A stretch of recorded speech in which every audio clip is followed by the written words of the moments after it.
தமிழகத்தில் தலைசிறந்த பொறியியல் கல்லூரி அருள் தரும் VPMM இன்ஜினியரிங் கல்லூரி அண்ட் டெக்னாலஜி. தரமான படிப்பு, உடனடி வேலை வாய்ப்பு. Admissions open. தங்களிடம் சட்டப்பேரவை விதி 55 கீழ் ஒரு கவனிப்பு கொடுத்திருக்கின்றோம். ஒவ்வொரு ஆண்டும் ஜூன் 12ஆம் தேதி மேட்டூரிலிருந்து டெல்டா மாவட்டத்திற்கு குறுவை சாகுபடி செய்ய தண்ணீர் திறக்கப்படும். இந்த ஆண்டு தண்ணீர் திறக்கப்படவில்லை. அதனால் நிலத்தடி நீரை அதை நிலத்தடி நீரை நம்பி சுமார் 2 லட்சம் ஏக்கர்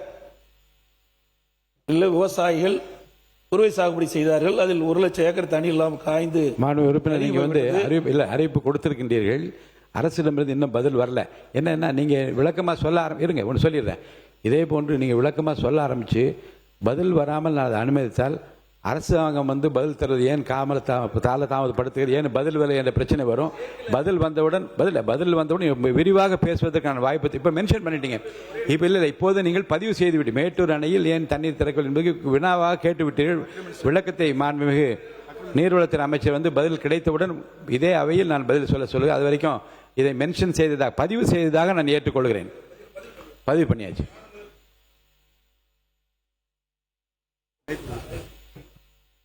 மாண்பு உறுப்பினர். மாண்பு பேரவைத் தலைவர்களே, டெல்டா மாவட்டங்களில் சென்ற வாரம் பெய்த திடீர் மழையால் சுமார் 2000 ஏக்கரில் விளைந்த நெற்பயிர்கள் மழைநீரில் மூழ்கி சேதமடைந்துள்ளது. மேலும் நேரடி நெல் கொள்முதல் நிலையத்தில் திறந்த வெளியில் அடுக்கி வைக்கப்பட்டிருந்த நெல் மூட்டைகள் மழையால் நனைந்து முளையிட்டுள்ளது. ஆகவே இது 2 குறித்து அரசுடைய கவனத்திற்கு கொண்டு வருகின்றேன். இதை பதிவு செய்து கொள்கிறோம். அறிவிப்புக்கு அமைச்சர் அவரிடமிருந்து அரசிடமிருந்து பதில் வந்தோடு விரிவாக விவாதிப்பதற்கு நான் அனுமதி அளிப்பேன்.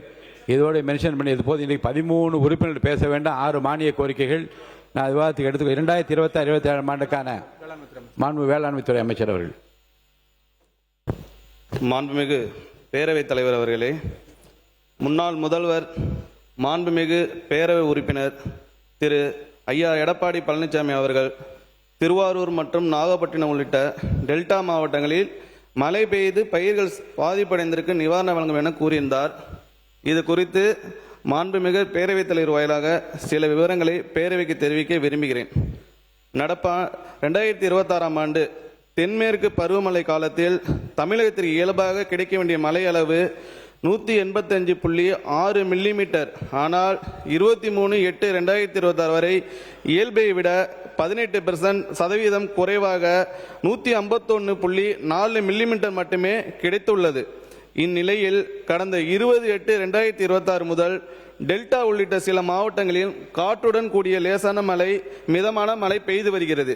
இதில் கடந்த 20/8/2022 அன்று காற்றுடன் கூடிய கனமழை பெய்ததால் திருவாரூர் மாவட்டம் நன்னிலம் வட்டாரத்தில் சுமார் 180 ஏக்கர் பரப்பளவிலும், தஞ்சாவூர் மாவட்டம் திருப்பனந்தாள் வட்டாரத்தில் 0.81 ஹெக்டேர் பரப்பிலும் அறுவடைக்கு தயாராக இருக்கும் குறுவை நெற்பயிர்கள் சாய்ந்துள்ளதாக அறிக்கை வெளியிட்டுள்ளார். நாகப்பட்டினம் உள்ளிட்ட இதர டெல்டா மாவட்டங்களில் தற்போது பயிர் பாதிப்பு இல்லை. எனினும் பயிர் நிலை தினசரி கண்காணிக்கப்பட்டு வருவதாகவும் பயிர் பாதுகாப்பு ஏற்படும் பட்சத்தில் உரிய நடவடிக்கை மேற்கொள்ளப்படும் எனவும் மாவட்ட நிர்வாகம் தெரிவித்துள்ளது. இம்மாவட்டங்களில் தற்போது வறண்ட வானிலை நிலவி வருவதால் குறுவை நெல் நடை அறுவடை செய்யப்பட்டு வருகிறது. தற்போது 150.81 ஹெக்டேர் பரப்பளவில் சாய்ந்துள்ள பயிர்கள் நிலையை பொறுத்து ஓரிரு நாட்களில் அறுவடை செய்யப்படும் என்று சம்பந்தப்பட்ட மாவட்ட வேளாண்மை மற்றும் இணை இயக்குநர்கள் தெரிவித்துள்ளார்கள். மேலும் தென்மேற்கு பருவ காலத்தில் எல்நிலோ விளைவினால் நிகழும் வானிலை மாற்றங்கள் ஏற்படும் பயிர் பாதிப்பு மற்றும் மழைப்பொழிவு தொடர்ந்து கண்காணிக்கப்பட்டு வருகிறது. பயிர் பாதிப்பு ஏற்படும் பட்சத்தில் அரசு விதிகளின்படி 33% மற்றும் அதற்கு மேல் பாதிக்கப்பட்ட பேருக்கு நிவாரணம் வழங்க உரிய நடவடிக்கை என்பதை இந்த பேரவையின் வாயிலாக தெரிவித்துக் கொள்கிறேன். தென் தமிழகத்தில் தலைசிறந்த பொறியியல் கல்லூரி அருள் தரும் VPMM இன்ஜினியரிங் கல்லூரி அண்ட் டெக்னாலஜி. தரமான படிப்பு, உடனடி வேலை வாய்ப்பு. Admissions open.